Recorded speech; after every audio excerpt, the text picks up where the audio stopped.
Radhe Radhe everyone. माँ का संसार का वीडियो में आप सबका स्वागत है। कैसे हैं आप लोग? आई होप आप लोग स्वस्थ होंगे, मस्त होंगे और लाइफ को पॉजिटिवली स्पेंड कर रहे होंगे।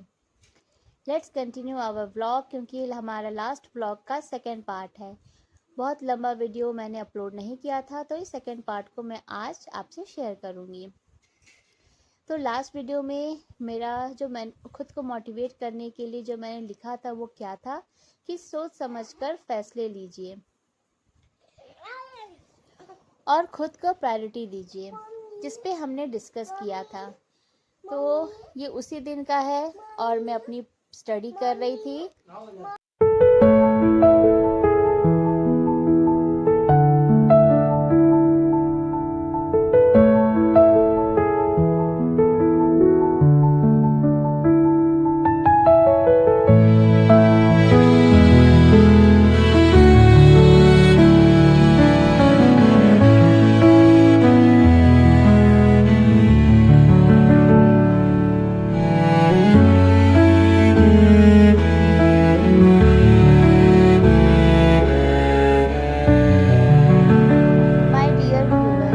बात तो सच है ना, हम मदर्स हैं, हमारी अपनी खुद की लाइफ इतनी बिजी है।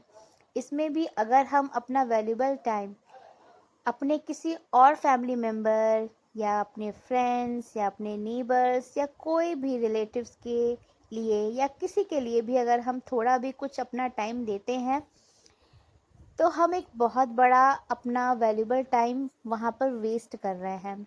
सुनने में अजीब लग रहा होगा। जहाँ मजबूरी हो, कोई चारा ना हो, थोड़ा बहुत कर सकते हैं, बट अगर आपके पास ऑप्शन है और आप विलिंगली अपना टाइम वहाँ वेस्ट कर रहे हैं तो ऐसा मत करिए, क्योंकि आपका टाइम आपके लिए है। आपको उतने ही टाइम में सब कुछ करना है। ऑलरेडी हमको बहुत कम टाइम डेली मिल पाता है अपनी खुद की प्रिपरेशन के लिए, और उसमें भी अगर हम अपना वो टाइम कहीं और लगा देंगे तो सोचिए आपके पास कितना ही टाइम मिलेगा डेली पढ़ने के लिए।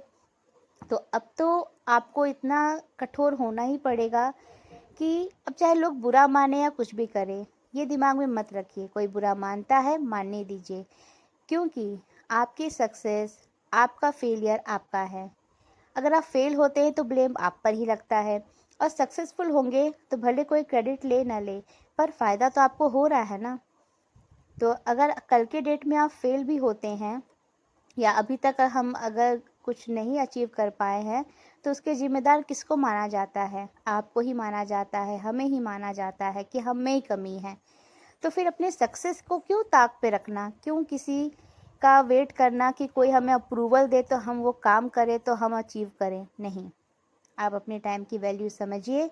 और अब टाइम नहीं है किसी और को टाइम देने का, किसी के लिए भी। अब सिर्फ और सिर्फ अपने हस्बैंड, अपने बच्चों के साथ अपना टाइम सिर्फ अपने लिए निकालिए।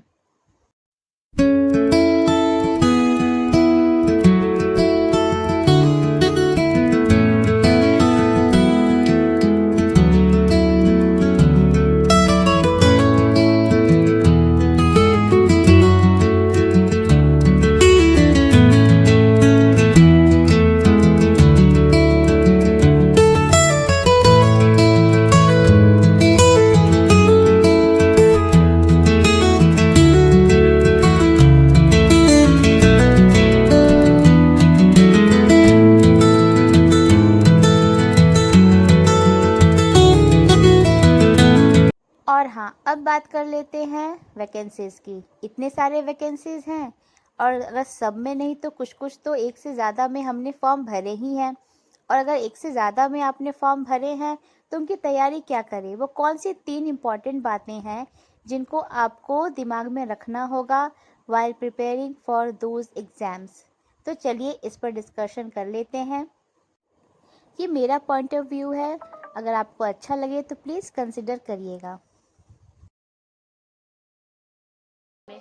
तो अगर आप एक से ज़्यादा फॉर्म भर रहे हैं, चाहे जो जो भी हो, एल टी ग्रेड का हो या एमआरएस का हो या केवीएस एनवीएस का भरेंगे, या डी ट्रिपल एस पी का भर रखा है, या जो भी, अगर आप एक से ज़्यादा के लिए कर रहे हैं तो आई नो कि सबका एकदम से तो सिलेबस नहीं मैच कर रहा है ना करेगा।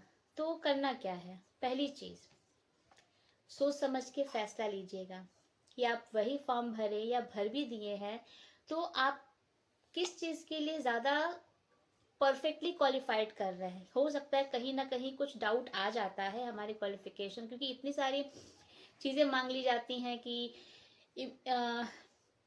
हर एक जैसे केवी हो या एनवीएस हो या एमआरएस हो या एलटी ग्रेड हो, सबकी रिक्वायरमेंट में थोड़ी डिफरेंस है। किसी में सिर्फ 50% मांगा जाता है ग्रेजुएशन में, किसी में उस इंडिविजुअल सब्जेक्ट में भी 50% चाहिए, कॉम्बिनेशन और सब्जेक्ट्स में भी चाहिए और एग्रीगेट भी चाहिए, तो सबके शायद नहीं होंगे।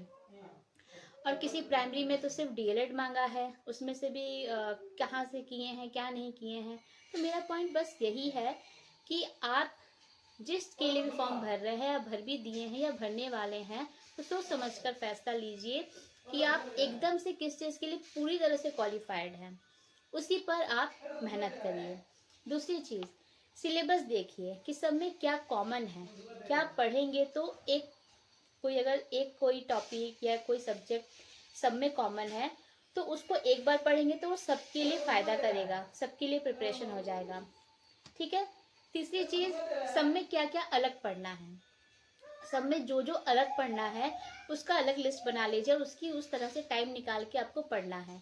अब कैसे पढ़ें, अब ये तो भाई करना ही होगा, इसमें कुछ चॉइस ही नहीं है कि कैसे करें क्या करें। जो भी टाइम है आप उसी में आप उस अलग अलग टॉपिक को प्रिपेयर करिए जो जैसे एग्जाम्स आने वाले हैं।